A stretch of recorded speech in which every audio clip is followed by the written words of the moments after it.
এরপরে প্রশ্ন হলো, ইমামের পেছনে নামাজ পড়ার সময় অনেক মানুষ হাত বাঁধা অবস্থায় মোবাইল ফোন আসলে এক হাত ছেড়ে ফোন কেটে মোবাইল বন্ধ করে হাত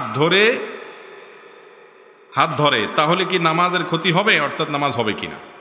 মোবাইলের কল আসছে, ফোন বেজে উঠছে, আপনি নামাজের মধ্যে সলাতের মধ্যে দুই হাত বাঁধা আছেন, এক হাত দিয়া মোবাইলটাকে নিয়ে বের করে এরপরে আপনি লাল বাটন টিপে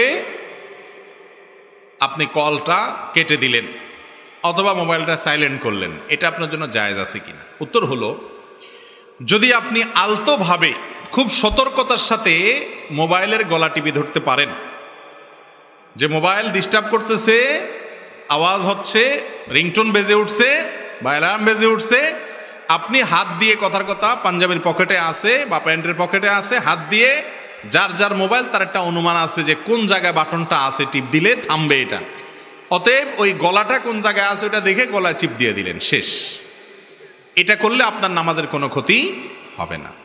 কিন্তু যদি আপনি এটা করতে গিয়ে এত সময় নেন যে একেবারে হাত দিয়া মোবাইলটা বের করে কে কল দিছে ভালো করে দেখলেন, নামটা কি দেখলেন, দেখে তারে মনে মনে দু চারটা গালিও দিলেন, এরপরে আপনি কাটলেন, অর্থাৎ অনেক কাহিনী করলেন, এত কাহিনী যদি আপনি করেন তাহলে আমলে কাসির হবে, আর আমলে কাসির হলে আপনার নামাজ নষ্ট হয়ে যাবে।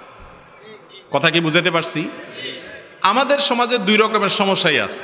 কিছু লোক আছে নামাজের মধ্যে মোবাইলে কল বেজে উঠলে, ফোন বেজে উঠলে উনি মোবাইলটা নিয়ে ওইটা নিয়ে অ্যানালাইসিস শুরু করেন যে কে কল করলো, কোত্থেকে করলো, এর কি বিবেচনা নাই, বিবেক বুদ্ধি নাই, আমি এখন নামাজে আসি, উনি অ্যানালাইসিস শুরু করেন এবং কাটেন, পারলে আবার সুইচ বন্ধ করেন, হ্যাঁ, সাইলেন্ট মোড অন করেন, এত কাহিনী করতে করতে এরপরে আবার মোবাইলটা রাখেন।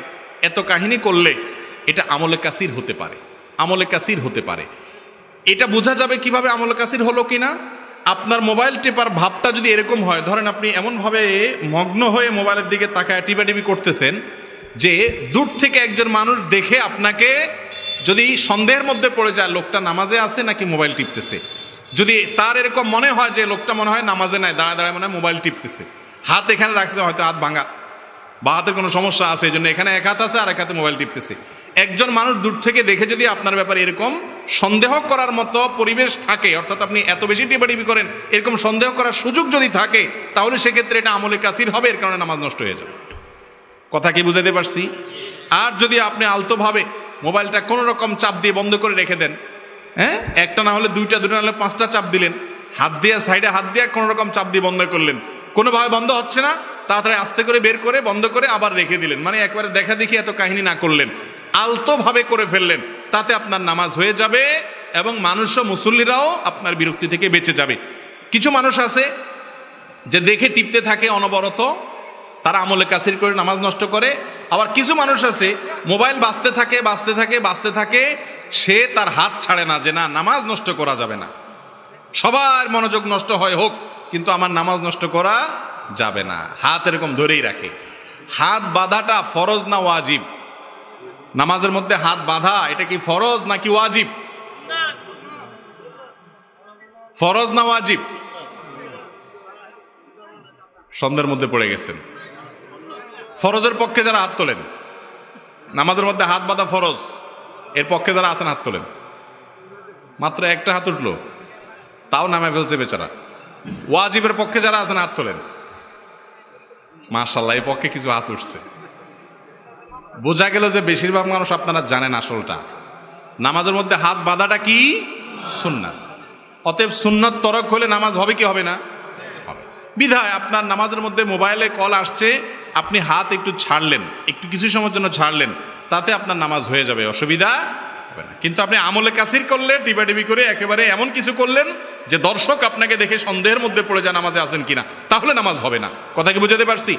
অনেকে আছে যে মশার কামড়ে বেচারা অস্থির, মশা হয়তো তার শরীরে এমনভাবে হুল ঢুকাই দিছে যে ব্যথা, জ্বলা যন্ত্রণা শুরু হয়েছে, তারপরেও সে চোখ মুখ লাল হয়ে যাচ্ছে, কিন্তু বেচারা মশা তাড়াইতে যায় না, যদি নামাজ নষ্ট হয়ে যায়। আছে না? না এরকম না ভাই, আপনি আস্তে করে মশারে তাড়াই দেন, দৌড়াই দেন, এরপরে নামাজ পড়েন। আবার একবারে মশা মারার জন্য একেবারে আপনি অ্যাকশন নিয়ে, মশা নিয়ে জোর করে এমনভাবে দিলেন জিত করে, তাহলে কিন্তু আমলে কাসির হয়ে নামাজ ভাঙার সম্ভাবনা আছে। খোলাসা কথা হলো, নামাজের মধ্যে মোবাইল বেজে উঠলে, কোনো শরীরে কোনো জায়গায় চুলকাচ্ছে বা মোবাইলে আপনার মশা কামড় দিয়েছে বা কোনো ডিস্টার্ব হয়েছে, কথার কথা আপনার বাচ্চা আপনাকে এত ডিস্টার্ব করছে যে কোনোভাবে আপনি সেখানে সালাত আদায় করতে পারছেন না, সামনে এমন কিছু এসে পড়ছে কোনোভাবে আপনি সেখানে সালাত আদায় করতে পারছেন না, সেদার রুকু দিতে পারছেন না, আস্তে করে আলতো করে সরাই দিলেন, কিন্তু আপনি নামাজের যে হাইয়া, নামাজের যে অবস্থা তার মধ্যেই আছেন, আপনাকে দেখে নামাজে যে আছেন এটা বোঝা যায়। এইরকম অবস্থার মধ্যে আলতো করে যদি সমস্যার সমাধান করে ফেলেন তাতে কোনো অসুবিধা হবে না।